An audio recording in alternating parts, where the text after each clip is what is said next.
Écrire du texte optimisé pour ranker en SEO, c'est bien, mais rédiger de beaux articles pour créer de belles pages avec de belles images notamment, c'est évidemment mieux, tant pour l'internaute qui du coup va avoir un contenu aéré, illustré, que pour Google si on souhaite ranker sur Google Images notamment. Aujourd'hui, je vous montre l'outil que j'utilise qui est gratuit, qui n'a pas évidemment les performances de Midjourney version payante, mais qui est super intéressant si vous avez un site que vous souhaitez créer des images par l'IA sur mesure, unique et que vous n'avez pas 1 euro à dépenser là-dedans. Cet outil, je vais vous le présenter tout de suite, c'est Bing Image Creator.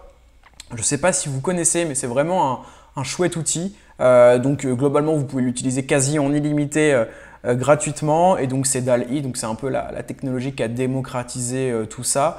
C'est Microsoft Bing qui s'en occupe. On va tester ça ensemble. Je vais vous montrer rapidement ce que je fais, comment j'utilise cet outil. Donc, j'utilise pour essentiellement 2 sites que j'édite et que je référence et que je monétise ensuite avec de l'affiliation. Donc je les fais ranker en SEO, après je fais de l'affiliation et j'utilise vraiment ça. Souvent pour un texte de 1000 mots, je vais mettre 2 images, une image à la une dans WordPress et une au milieu de l'article. Donc imaginons que on ait un site, je ne sais pas, dans l'aviation par exemple, qu'on parle d'un modèle spécifique d'avion. Ce qu'on peut lui demander, c'est des avions posés sur le sol. De couleur grise. Et donc après, ce qui est bien, c'est qu'une fois qu'on a décrit juste ce qu'on veut à peu près, il faut décrire un peu le format. Donc typiquement, vous pouvez lui dire dans un style cartoon, dans un photoshoot, on va dire professionnel, avec une qualité photographique professionnelle, etc. Nous, ici, on va vouloir s'approcher de quelque chose de le plus réaliste possible. Donc, ce ne sera pas quelque chose comme ça, un peu cartoon, etc. Ce sera plus quelque chose, vous voyez, comme ça, qui est vraiment réaliste. Ou comme ça encore, pourquoi pas, mais pas comme ça, par exemple.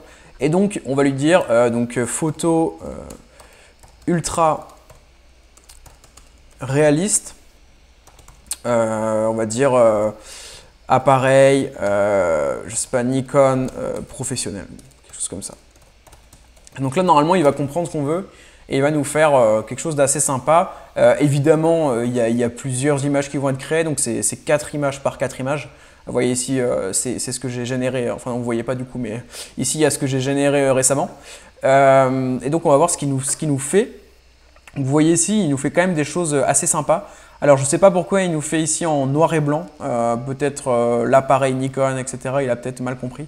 Vous voyez, on a quand même de belles choses. Et je trouve que franchement, pour quelque chose de gratuit, c'est quand même super bien.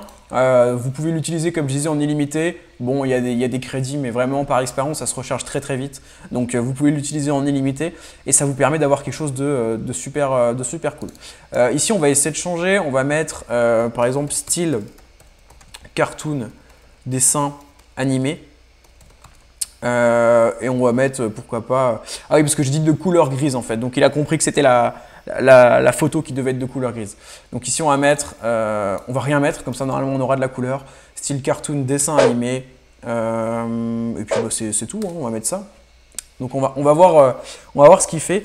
Moi, quand j'utilisais il y a 2-3 mois, ouais, à peu près 3 mois, l'outil n'était pas encore très perfectionné. C'est-à-dire qu'il y avait des choses, mais c'était pas très très beau. Et je trouve que maintenant, il fait vraiment de superbes choses. Alors, je ne sais pas s'il y a eu un changement sur DALL-E, une nouvelle version, etc. Mais je trouve ça vraiment chouette. Et là, vous voyez, par exemple, vous avez quand même quelque chose d'assez sympa. C'est pareil, je pense que si vous voulez un logo, ça peut être super utile, quoi, parce que franchement, ça vous fait quelque chose d'assez sur mesure. Après, évidemment, comme tous les outils IA, plus vous allez détailler le prompt, plus vous aurez quelque chose de précis et de haute qualité en général. Vous voyez là, ça peut faire un petit logo. Donc franchement, je vous conseille d'y jeter un œil. Donc a priori, voilà, on perd un crédit par génération. Mais encore une fois, alors il faudrait voir comment ça se recharge exactement. Mais je sais que c'est assez rapide. Dites-moi en commentaire surtout si vous connaissiez cet outil. Abonnez-vous évidemment à la chaîne. Je pense que je vais présenter d'autres outils, soit 100% SEO, soit pour votre site en général. Hein, pourquoi pas pour optimiser la web performance où il y a quand même un aspect SEO. Évidemment, si vous intégrez des images dans votre site, n'oubliez pas d'optimiser, pourquoi pas, le nom du fichier des images.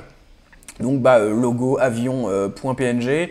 Quand vous l'insérez, faites gaffe à ce qu'il y ait bien les attributs alt et optimiser votre texte alt, donc avec un texte court mais descriptif et avec si possible des mots-clés dedans, hein. C'est toujours des éléments sémantiques pour Google. Et bien sinon, je vous dis à la semaine prochaine.